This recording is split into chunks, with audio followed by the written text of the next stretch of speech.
Crimson Trace introduces a line of feature-rich world-class rifle scopes. This new line features 8 custom-designed reticles for specific applications, as well as a full lifetime warranty on all scopes. Find out more at crimsontrace.com.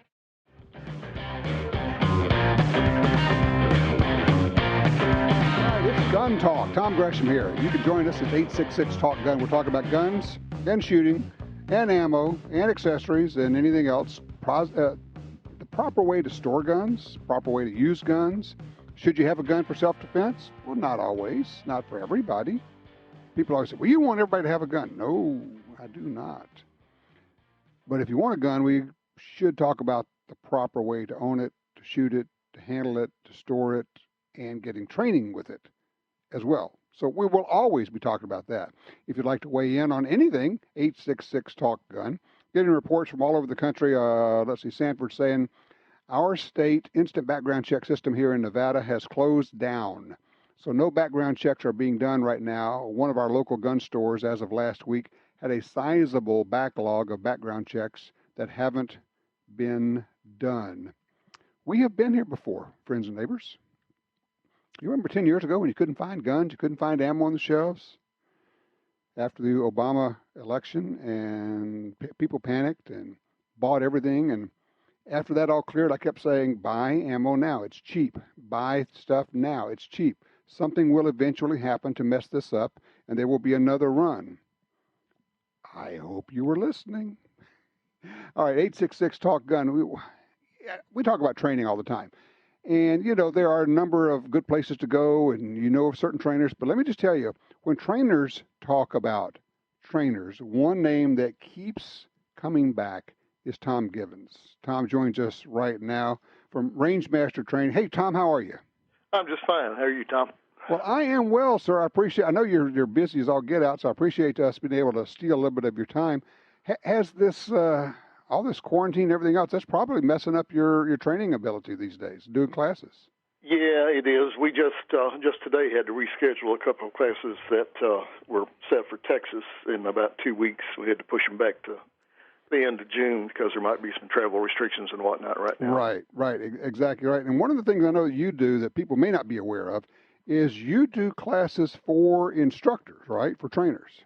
Yeah, actually, that's over the last couple of years, that's become a big part of our schedule. We conduct several layers of instructor training, both handgun and shotgun.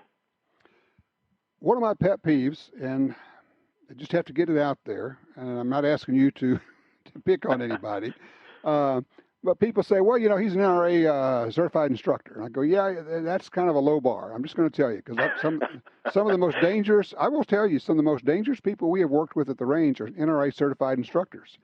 It's just not I guess I'll say this, it's just not enough. If you are serious about being a trainer, if you're serious about being a firearms instructor, you have to go farther than that. How's that? Oh, absolutely. That's almost like saying he has a driver's license. I like that. That's very well put. It's like, yeah, well, okay. He had a pulse. It's pretty close, yeah. I started teaching part-time in 1975 and full-time since 1996, and I still try to take at least 2 classes a year from people outside my own organization. And I think wait. You mean you go to the classes as a student? Oh, yeah. I think that's critical. Any trainer who doesn't do that is going to stagnate. He's going to fall behind the times. You need to be able to see new equipment. You need to be able to see what other people are doing. I think it's really critically important, and I try to continue to do that as long as I'm able. And I think that's somebody that's only got an NRA basic instructor certification and hasn't done anything beyond that's kidding themselves. There's no way they could know all of the nuances involved in this.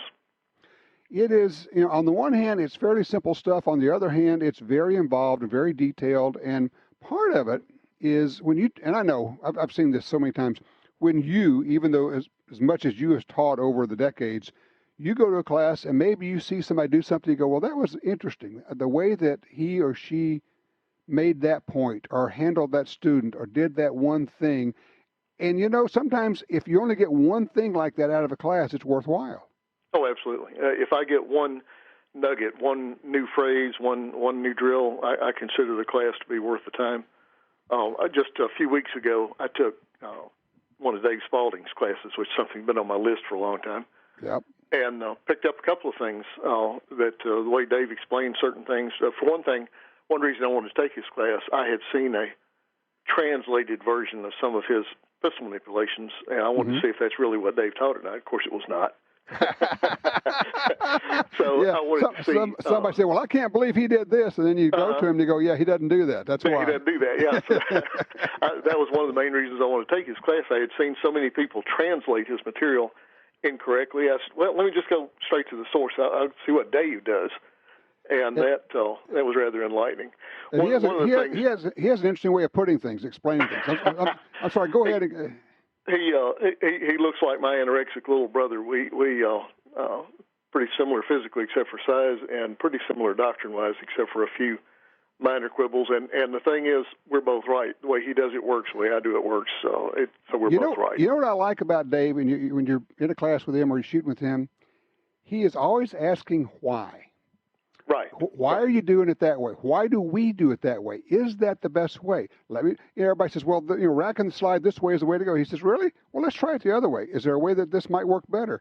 And you come away with, well, actually, maybe what we've been told is not correct. But that asking why. That was one of the things I really admired about him was if you ask him why, he has a cogent, well thought out reason. He does not because I'm the mommy, or this is the way we've always done it, but he can actually explain. Dave has a background in physical education before he got to law enforcement. He's got a degree in it. And he looks at physical manipulations from the standpoint of how can we efficiently do this, not how have we always done this. Well, and also he brings that professional background as an educator. Yeah. So he's a teacher as well. Right. And I find that the best trainers are, first of all, good teachers. Mm-hmm. They are just natural-born teachers, and then they know the subject matter and they're good at it. But you can be like the baddest desperado gunslinger out there, but if you can't teach, what good are you? Right, absolutely. I'm sorry. Go ahead. Oh, the reason I think trainers should take other people's classes is a lot of times you'll explain something to a newbie 3 different ways, and they're still giving you that little cocked head puppy look. And then you explain it the 4th way, and you see the light bulb come on, and okay, and then they know what it is you want them to do. Well, it's really hard for trainers to come up with multiple ways to explain a lot of the basic technique. But if you go and watch different trainers teach, you will pick those up. And I think that's absolutely critical for a new trainer particularly. Sure. I mean, I've seen that. You'll be on the line at gunsight or something, and somebody's just not getting something, and the trainer will look over and basically wave in. One of the other trainers comes in, explains it a different way, and all of a sudden the light goes on. Hey, Tom, hold on a second here. I got to take a quick break and come back. We're going to talk about your new book. And also, let's talk about some things that people might be able to do if they're stuck at home. Are there training things that you can do at home? We're talking with Tom Gibbons from Rangemaster. Talk about his brand new book. It's one that's going to be very worthwhile. You're going to want to hear about this one. 866 Talk Gun.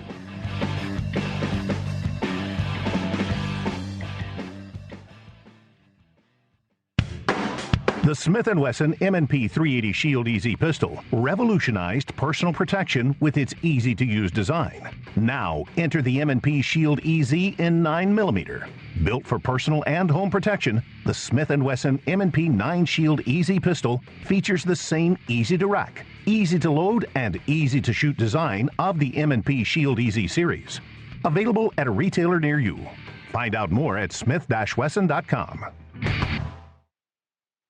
Perhaps more than any other landscape, wetlands embody the life-giving abundance that nature has to offer. And perhaps more than any other organization, Ducks Unlimited is working to ensure that our continent's wetlands not only survive, but thrive for generations well beyond this one. The time is now to band together. The time is now to rescue our wetlands. Attacks happen every day. How will you react? See real people put into real-life criminal attack situations on First Person Defender. Discover what works and what doesn't. Kidnapping, ATM robbery, home invasion, and other attacks. Learn how to save your life and the lives of your family. Get the entire first season on DVD at shopguntalk.com. Get prepared. Shopguntalk.com. Easy monitoring of your personal gun safe, hotel room safe, toolbox, storage unit, luggage, and more is now an option with the Lockdown Puck. All you need is a Wi-Fi connection to receive notifications from the Puck on your phone about an open door, any detected motion, and even temperature and humidity readings. Secure what matters most with the Lockdown Puck. Visit lockdownpuck.com to learn more and to pre-order your puck today. We're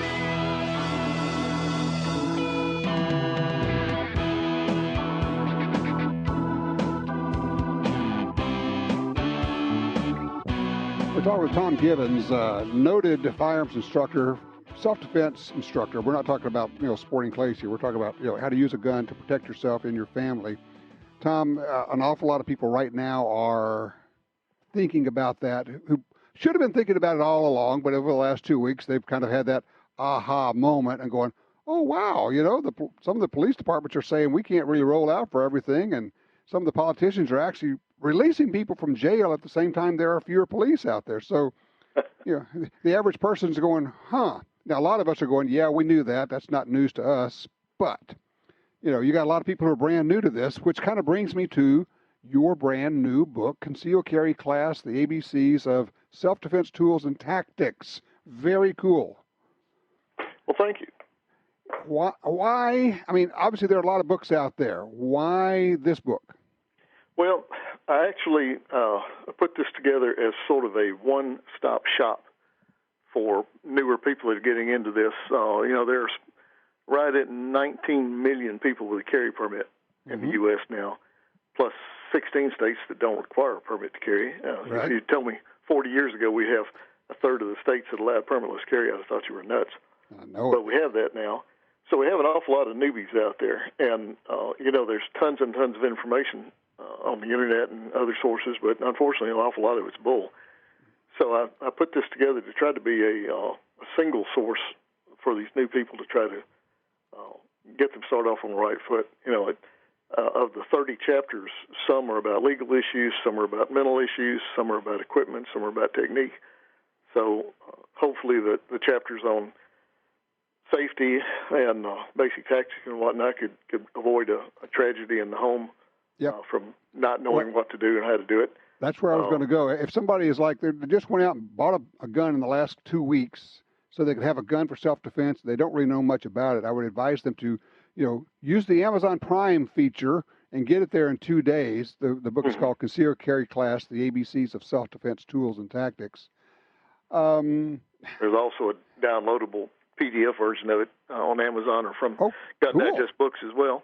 All right, so you can get it immediately like that. Mm-hmm.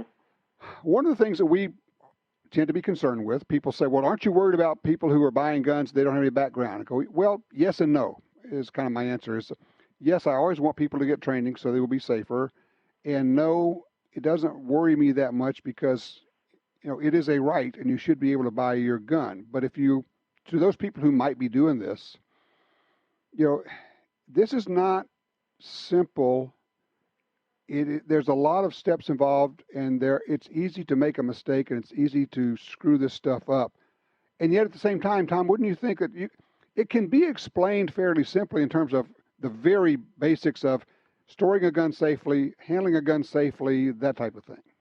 Yeah, most of this is not rocket science. However, most people get most of their information from movies and television shows where gun handling is just horrible. Yes. There's no legal repercussions ever for shooting somebody. In the action movies, they shoot people and nobody even comes to look into it. Right. You're going to find that's somewhat different in the real world. So, just the legal chapters alone could keep somebody from doing something really, really stupid. I mean, I saw a guy ask a question the other day, if somebody's trying to take the toilet paper out of my cart at the store, can I shoot him? Well, yeah, you can. But you'd probably be living in prison for it. Yeah, you're going to go to prison. I mean, yes, you can, but you're going to go to prison. That's exactly what I tell them. Yeah, you can. And they look at me kind of shocked, but you'll go to jail for a very long time. Right. And people say, well, that'd be justifiable. I say, well, not if I'm on the jury. I'm going to send you to prison, dude. I don't care. Right. And I'm a gun guy. Yeah. Oh, yeah. So, that the legal issues in there might prevent somebody from really screwing up their life, and as well as the safety issues. You're absolutely right that it's a personal right to own a firearm, but things have changed a lot since you and I were kids. We're superannuated. I remember back in the early '60s, postman ringing my doorbell and handing me a .22 rifle in a box and getting back in his little Jeep and driving off. We're old enough to remember that. Yeah. Yeah, the days before GCA 68, and right. And at that time, where I lived anyway, live firearms training was mandatory for males and elective for females in high school. You couldn't graduate from high school without doing it. Oh, wow, that's interesting. Yeah, all the males went through the ROTC program, shot rimfire rifles under supervision, and females could sign up for it if they wished to. It wasn't required for them, but we had several that participated. So basically, people had some even entry-level firearms safety some and exposure training. to it, right? Whereas now, obviously, nobody gets that anymore. So we get grown. I get grown people in police academy now. They've never seen a gun in person before they get to the academy, and they're scared witless of them. Sure, they don't know. So, and that, a book like this helps. I was going to share this. This is random, okay, but I just want to share this. I was at a training facility. Actually, it's Boondocks. You've been to Boondocks, of course. Yeah. Chad, great place. And they were saying something, I don't know where it came from. It may have come from you, I don't know, but I'd never heard it before. It was the whole idea of teaching people to keep their fingers straight along the side of the gun when you pick it up. And they said, well, what we tell people is to pick up a gun, first you make a gun, and they actually make a finger gun, with their hand, with the finger sticking out, and then that's how you pick up the gun. And I went, that is absolutely brilliant. It's stone simple, and it's easy, and it tells people this is how you properly pick up a gun, is with your index finger sticking out like it's the barrel of a gun, and you keep it out there and keep it outside of the trigger guard. Sure. How many times have you been to a gun shop or a gun show and seen people picking up guns to look at them, and the instant their hand touches it, there's that finger on the trigger? Every time. And that's because they don't have any training. I agree fully that people should be able to walk into a store and walk out with whatever kind of firearm they want. But the reality is they're actually creating danger for their family if they don't learn how to handle the thing correctly. They're not making the family more safe. They're making the family less safe unless they actually learn how to use the thing correctly. All right, now let me ask you. We got people out there who, have guns, maybe gotten training, maybe been to good classes, and right now they're stuck at home. And I'm thinking, this is an opportunity. There are things you can do at home to work on your training, whether it's, I don't know what it would be, but I'm going to leave it to you. You're the trainer. You come up with a few ideas of what people can do at home. Well, dry practice is essential to anybody. I don't care what level you are. Some of the best shooters I know tens of thousands of shooters, and some of the best ones I know do most of their work dry. They don't rely on live fire because, the reality is nowadays we're not so much limited by money and ammo. We're limited by time. Everybody's got multiple jobs and multiple other requirements. So getting to the range to actually do live fire work is really hard. Well, describe what you would do. When you say dry fire, describe for people who've never done that. What would I do? What should they be doing? Well, actually, I kind of like the term dry practice because we're not going to actually fire the gun. Right. But as you know, dry means there's no ammunition involved. And what I really, really strongly recommend to people, in fact, there's a whole section on this in the book, is clear the weapon, get every round of ammunition off you, out of the drawers in that room, whatever. Take all of that to another room. Have no ammunition in the room where you're going to do your dry practice. Correct. Come back and clear the gun again. Then do whatever dry practice routine you're going to do, and then put the gun away for a while, go do something else, break it up mentally. Then go back, get the gun, load it back up, put it wherever it belongs. There's two dangerous times during dry practice. That's the very beginning and the very end. If you don't get all the ammunition away from the dry firing area, there's a way for it to get back in the gun. Mm-hmm. And once you've loaded the gun, at the end of the session, there's a tendency to say, just one more rep. One more time. Followed by a really loud noise. So if you follow that procedure, clear the gun, get all the ammunition out of the room, come back, clear the gun again, then that takes care of the front end.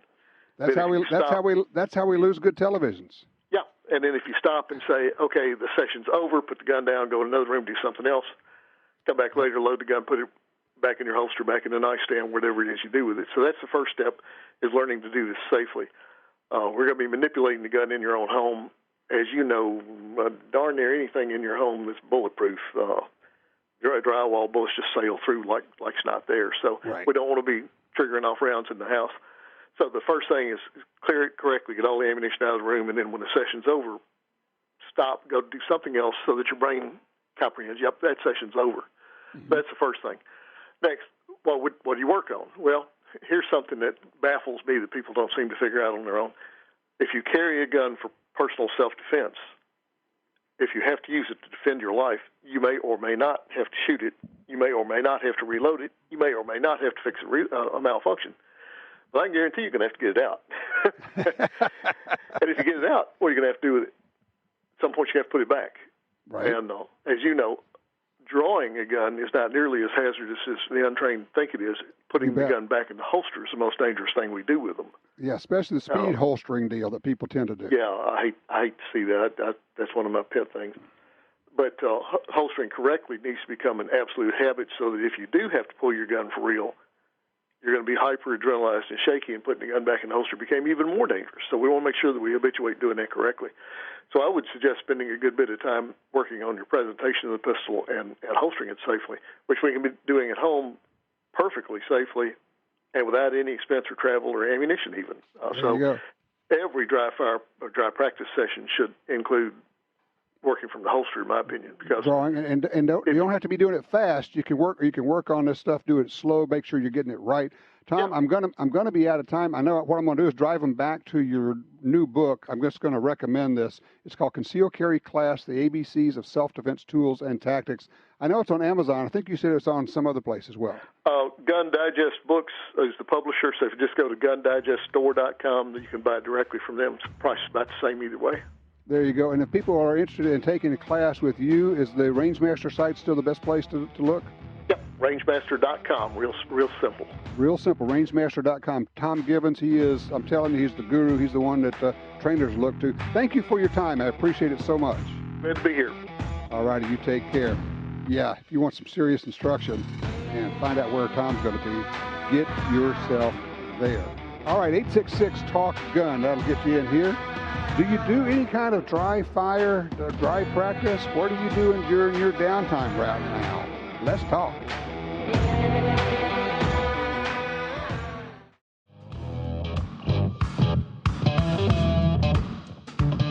Magic number here, 866-TALK-GUN, or just call me at Tom Talk Gun. We're open lines if there's something on your mind. You're watching all this craziness at gun stores, people rushing in, trying to find ammo, trying to buy it online, trying to buy it everywhere. Prices going up. What are you seeing? What are you hearing? 866-TALK-GUN. Line 4, Tim's with us out of Shreveport, Louisiana. Hello, Tim. You're on Gun Talk.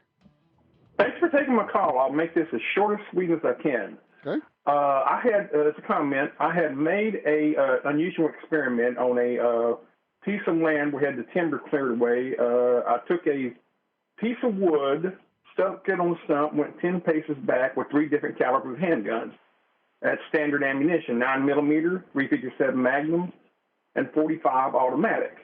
Okay. I hit the piece of wood like 2-3 times in a row with the 9mm handgun. It wouldn't knock it over. And I was shooting out of a 4-inch barrel. So I went and got a 357 with a 4-inch barrel. I hit the piece of wood, and it knocks it over and penetrates the piece of wood. Okay, excuse me, sir.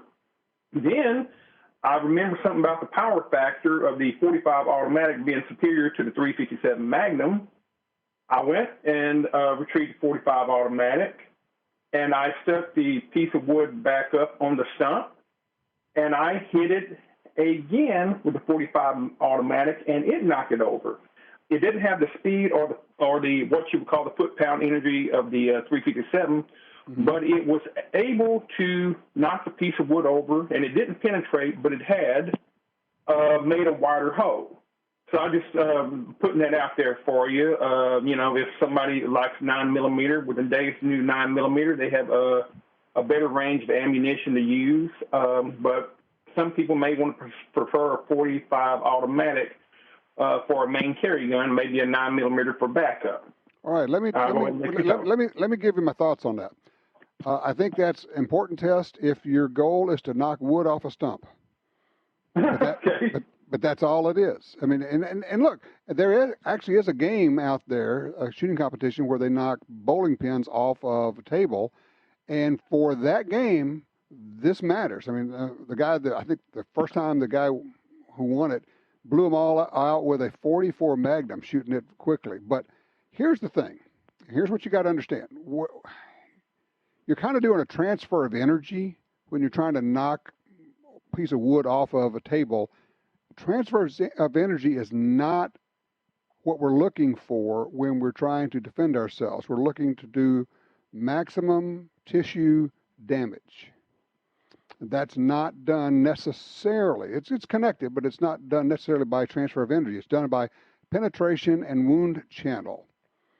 And also we have to understand that it takes an average of 2.5 hits, not shots, 2.5 hits to stop an attacker with a handgun, that is. So now we're balancing off being able to control follow-up shots and shoot rounds that will penetrate deeply and do the damage. And statistically, and here's where the rubber meets the road, Tim, statistically, there is no difference between the 9, the 357, and the 45 in terms of the number of hits it takes to stop an attacker. It's 2.5. Okay. So while that is fascinating and interesting, and I applaud you because I think it's just a fun thing to do, be careful about translating that over to which is a more effective self-defense tool. Well, it would be if you're getting attacked by a tree. So there you go. Tim, thank you very much. I appreciate that. Let's go to 3. Benny's with us. Also, he's over there in Texas. Hey, Benny, what are you seeing as far as ammo prices? Hi, Tom. Good afternoon. I'm seeing a lot of price gouging going on at one particular website that we're all familiar with. I don't know if I can give you their initials. Yes, absolutely. Do it. Yeah, their initials are cheaper than dirt. Well, do you, yeah, I saw what happened. I mean, 1,000 rounds for $1,000 or something like that. Exactly. Yes, sir. Yeah. Now, here's my question. Pulling that stunt after Sandy Hook. That's what I was going to ask you. Do you remember that when an $8 AR magazine, they had it priced at about $100? Exactly. Yes. There's a reason There's a reason that some people call them cheaper than dirt bags. So that's exactly what they are. And I know a lot of people said, I will never spend a dime with them again. They're just taking advantage of it. They're gouging us, all the rest of it. But then again, a lot of people either didn't know about it or they say, hey, but they got cheap prices, so I'm going to keep spending money with them. So here they are again.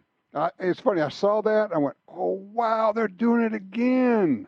Holy cow. Right. And I'm one of those guys that took your word and heeded your caution, and we've been buying a little here and a little there. Yeah. So, we're not going to be in a bind.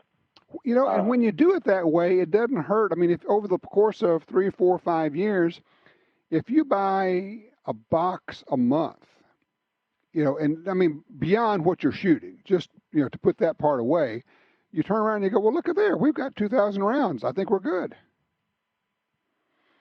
So, just exactly what it is. So, and I think you said also the Grab a Gun, which is another online site, they're not shipping to all states right now. That's correct. There's a number of states. When you go to their website, there's a number of states that they've got listed they're not shipping to right now. They're running way behind because of the demand. Everybody is. Right. And if you live in California, you can't mail order ammo anymore because they passed that law out there. So they're just, if it's not in the stores, you're just not going to get it. And of course, they have. I love this. And look, I appreciate the call, sir. I got to take this opportunity before we hit the break. I got to tell you this quick story. I was talking to Charlton Heston many years ago, and you remember the LA riots. And of course, Charlton Heston, actor, but also gun rights guy and a shooter guy. He said, he says, I had one of my movie industry buddies call me. And I mean, the people are rioting in the streets. They're burning buildings and all the rest of it. And he says, Chuck. He says, yeah? He says, hey, man, he says, you got guns, right? And Heston says, well, yes, I do. He says, well, look, man, he says, I wanted to see if I could get one because I went down to buy a gun and they said I had to wait 10 days before I could get one. Can I get one from you? And Heston says, well, he says, as I remember, you spoke out in favor of the 10-day waiting period when they were discussing that. So I suggest you go out and fill out your paperwork and sit back and wait 10 days and pick up your gun. I love it. 866 Talk Gun. We're open lines. What's on your mind during this weird time we're in now?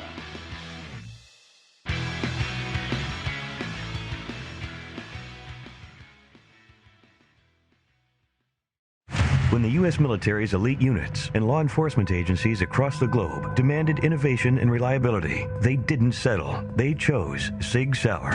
When world champion professional shooters demanded precision accuracy, they didn't settle. They chose Sig Sauer. So it's no surprise more and more civilian gun owners are refusing to settle for anything less. They're choosing Sig Sauer firearms, ammunition, electro-optics, suppressors, air guns, and training. Sig Sauer. Never settle. Visit guntalk.com/win to enter Gun Talk's Carry On giveaway. Brought to you by FN America, Galco Gun Leather, and Lockdown. One grand prize winner will receive the new FN 503, a slim 9mm striker-fired pistol designed specifically for concealed carry. A $500 gift certificate to use at galcogunleather.com for holsters, belts, bags, and accessories, and a Lockdown prize pack with the new Lockdown Puck and Vault Pack, which includes a 3-pack of handgun organizers, their automatic vault light, and gun safe door organizer. Plus, 2 first prize winners will receive a Galco gift certificate for $250 to spend at galcogunleather.com and the Lockdown prize pack with the puck, handgun organizers, vault light, and door organizer. Enter now through April 17th at guntalk.com/win. That's guntalk.com/win. When someone leaves you their gun collection, you may want a few, but what do you do with the rest? How do you sell them? Who do you call? Well, I call Johnny Dury at Dury's Guns. Whether you're selling 1 gun or 500, they'll tell you what it's worth and write you a check. Simple, quick, easy, fair. I trust Dury's Guns. Give them a call. DurysGuns.com. Are you looking for a place to shoot? The National Shooting Sports Foundation has a great website called wheretoshoot.org. It's the largest database of shooting ranges on the internet. It's also a great resource for shooters where you can find video tips, printable targets, and a lot more. Find it online at wheretoshoot.org. And while you're there, download their free iPhone app. That's wheretoshoot.org. Rights are a fragile thing. You know, once those rights are gone, they're not coming back. And I hope people understand that concept. You can't just say, well, I'll deal with it tomorrow, because once it's gone, it's gone. Well, I seem to be a lot of politicians taking advantage of that right now. We're in the middle of this coronavirus emergency. Yesterday in New Jersey, Governor Phil Murphy announced he's putting New Jersey in a lockdown. I'm looking at this important message. It's listed. New Jersey. A lockdown directing all non-essential retail businesses closed to the public. At this time, the order includes New Jersey firearms state licensed dealers. So the stores are closed. The New Jersey State Police NICS check, that's National Instant Criminal Background System check, is directing the vendor of the NICS online application to turn off the NICS online services for submitting NICS transactions by eliminating the request form button. They are stopping all sales of guns in New Jersey just by the governor's order. Basically, he is repealing the Second Amendment on his own. Whether that can actually be done legally, I don't know. Somebody would have to challenge it. Somebody's going to have to go to court. Going back to the whole deal of if you didn't have your gun before, shame on you. If you didn't have plenty, not just enough, plenty of ammunition, shame on you. You weren't paying attention. And when this is all over, and it will be, and ammo prices come back down, and they will, I hope you remember the images of people rushing in, trying to buy guns, trying to buy ammo, not being able to get anything, prices doubling, tripling, quadrupling, when you could have bought all that ammo. When it was so, do you remember all the times I kept saying, it's incredible how cheap ammo is right now? You know, $179 for 1,000 rounds of 9mm. Stunning. Just stunning. And we have, well, New Orleans, the mayor has issued a proclamation basically saying that she has the power to stop gun sales and transportation of guns. And there may be actually within the law in Louisiana the ability for her to stop sales, but certainly not transportation. Basically outlawing concealed carry. One wonders if you were the right governor. You know what, if some governors are saying we're going to ban concealed carry, if you could just on your own say, you know what, I'm going to make open carry the law of the land by executive order. Ooh, wouldn't that be something? Yeah, and if you happen to be in a state that has constitutional carry, do what you want to do. It's crazy town out there right now. It really is. What are you hearing? What do you see? And what are people talking about? And, how are you getting through this? 866-TALK-GUN. Mac's in Texarkana, Texas on one. Hey, Mac, thank you for your patience. You have made it on to Gun Talk. All right. Well, what I want to say was down here in Texas, Arkansas neighborhood, we didn't have to run to the store and buy toilet paper, paper towels. We already had plenty of that. And we doggone sure had plenty of ammunition. I bought thousands of rounds of 223 back when the Brady bill was jumping around. Mm-hmm. And what I really called about is like all those people that may be buying more than one AR, you ought to look at those Ruger Mini-14s. I like those better than I do the ARs. Well, I like the Mini-14, but let me ask you, why do you like it more than the AR? To me, it's a simpler gun. I like the rolling action in the gun. It's a lot simpler than an AR. And Ruger made some changes to the Mini-14. When it came out many years ago, it was not particularly accurate, and they changed it up, and they shoot pretty well these days. So, if you're right, if the AR does not appeal to you, you might want to take a look at the Ruger Mini-14. Well, I'm not looking for accuracy in my little short guns with big clips. Right. If I want to hit something, I always just go right back to my old 700 video Remington 22-250. I get all the accuracy I need out of it. I bet you do. That is a great rig, and I love that 22-250 caliber as well.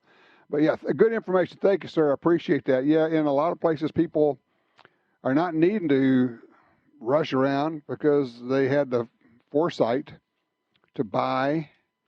They're just, look, and I talk about this a lot. People who say, well, I just can't imagine ever needing. Well, you need to work on your imagination. If you can't imagine needing this stuff, you haven't read the right books, you haven't surrounded yourself with the right people, you haven't studied up on this. This happens all the time. This is not like a, wow, it's never happened before thing. I mean, this being some type of emergency with some kind of lockdown or some kind of run on guns or some kind of run on, I remember toilet paper runs before, where people were hoarding and buying it all up for no particular reason, and there's no particular reason for it to happen now. But it does happen, and it will happen. It's going to happen again. If you're not stocked up on the basics, shame on you. Well, I can always get it at the store. Really? How's that working out for you? Really? You think? So, are you carrying more right now? Have you decided to kind of ramp up your awareness? 866-TALK-GUN. And if you could buy any gun right now for this particular situation, you can't shoot the virus, but what would it be? Give me a call. Tom Talk Gun.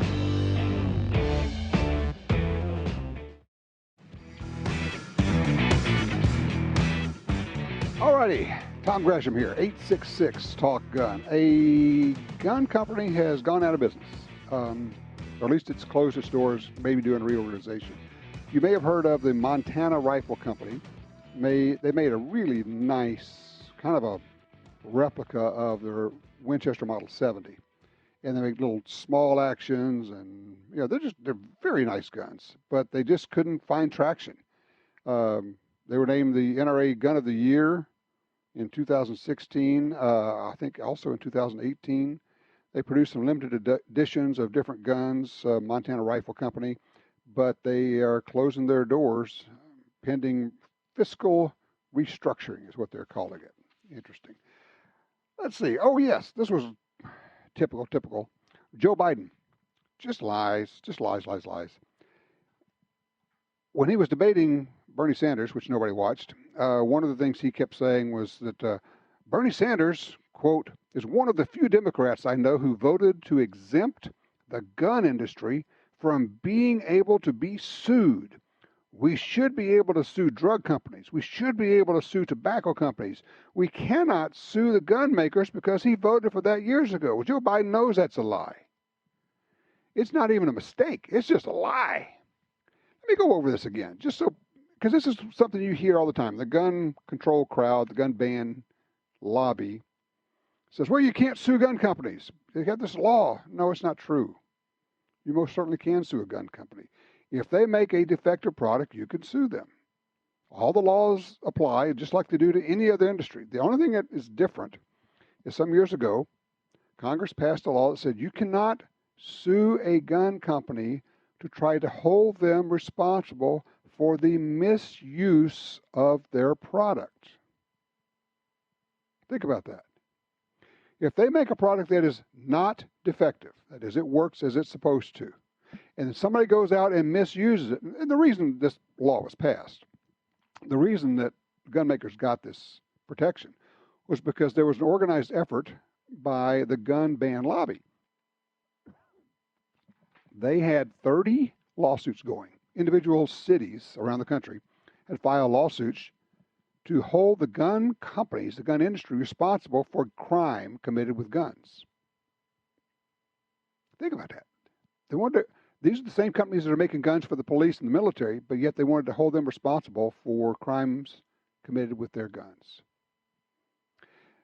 So the idea was, and look, the gun ban lobby, they were open about it. They admitted it. They said, look, our goal, we don't really care about this one way or the other.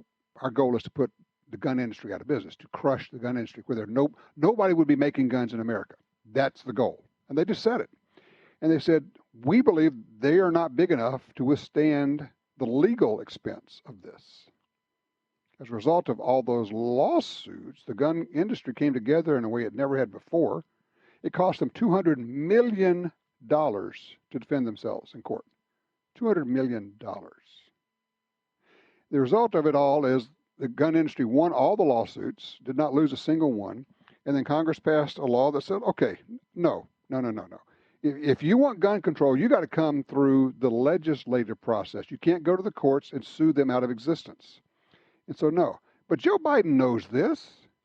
He knows that gun makers can be sued just like any other company if they make a defective product. Nothing is different there.